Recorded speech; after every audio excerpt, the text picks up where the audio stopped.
Bom dia a todos. 1 Samuel capítulo 26. Saul é novamente entregue nas mãos de Davi.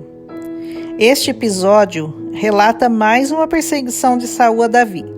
Desta vez, Davi é delatado pelos zifeus sobre seu paradeiro, e Saul desce com 3.000 homens para caçá-lo. Versículos 1 e 2. Saul acampa ao lado da estrada na colina de Aquilá, mas Davi permaneceu no deserto. Davi envia espiões para confirmarem a presença de Saul. Versículos 3 e 4. Davi desce ao acampamento de Saul junto com Abissai, irmão de Joabe. Vai até lá à noite, e Saul estava dormindo ao lado de sua lança, com Abner e seus soldados dormindo ao lado dele. Versículo 7. Abissai diz a Davi que Deus havia entregue o inimigo nas mãos dele, que bastava cravar a lança em sua cabeça. Contudo, Davi diz para não matá-lo, pois não levantaria sua mão contra um ungido do Senhor, e que se o Senhor quisesse, ele mesmo o mataria, ou pereceria em batalha, mas ele não se voltaria com sua mão contra um ungido de Deus. Apenas pega a lança e o jarro com água que estavam ao lado dele e vão embora. Versículos 8 a 11. Sem que ninguém acordasse ou os visse.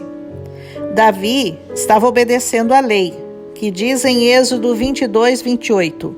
Contra Deus não blasfemarás, nem amaldiçoarás o príncipe do teu povo. Ele compreendia e obedecia essas leis. Ao escolher não fazer o mal contra Saul, Davi deixou o destino dele nas mãos do Senhor, mostrando mais uma vez sua total confiança no Senhor. Atravessando para o outro lado, Davi se coloca no topo da colina, ao longe, e grita para o exército e para Abner, capitão da guarda, que eles não haviam protegido o seu rei convenientemente, e que deveriam morrer, pois não protegeram o ungido do Senhor. Como prova, ele lhes diz que o jarro e a lança que estavam ao lado do rei não estava mais. Versículo 16. Saul reconhece a voz de Davi e pergunta se era ele. Davi lhe responde que sim, e novamente lhe pergunta por que o rei o perseguia. Que se o Senhor o instigava contra ele, que ele faria uma oferta ao Senhor, mas que se fossem homens que o fizeram, que fossem amaldiçoados diante do Senhor, que o haviam afastado de seu reino, e que fossem então prestar culto a outros deuses. Versículo 19. Que o sangue dele não caísse sobre a terra, pois o rei de Israel saiu à caça dele como caçando uma pulga, que ele não era nada comparado ao rei. Versículo 20. Saul novamente reconhece que pecara e pede a Davi que volte para perto dele, pois mais uma vez poupara a sua vida e que ele agira como um tolo. Versículo 21. Davi lhe diz para que um dos seus servos fosse lá, onde estava, para pegar a lança do rei, e que o Senhor o recompensaria com justiça e fidelidade, pois esteve com a vida do rei em suas mãos e não a tirou. Versículo 24. Saul o abençoa. Ele diz que ele faria muitas coisas e em tudo seria bem-sucedido. Assim, Davi prosseguiu em seu caminho e Saul voltou para a sua casa. Versículo 25. Quando Davi pegou a lança de Saul, que representa seu poder, privou-o simbolicamente do seu reinado.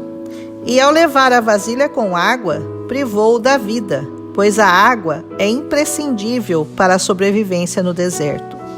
Outra coisa que nos mostra que Deus é quem o protegia é que o sono profundo que caiu sobre os soldados permitiu a Davi chegar até o rei, que deveria estar protegido no meio deles, sem que eles acordassem.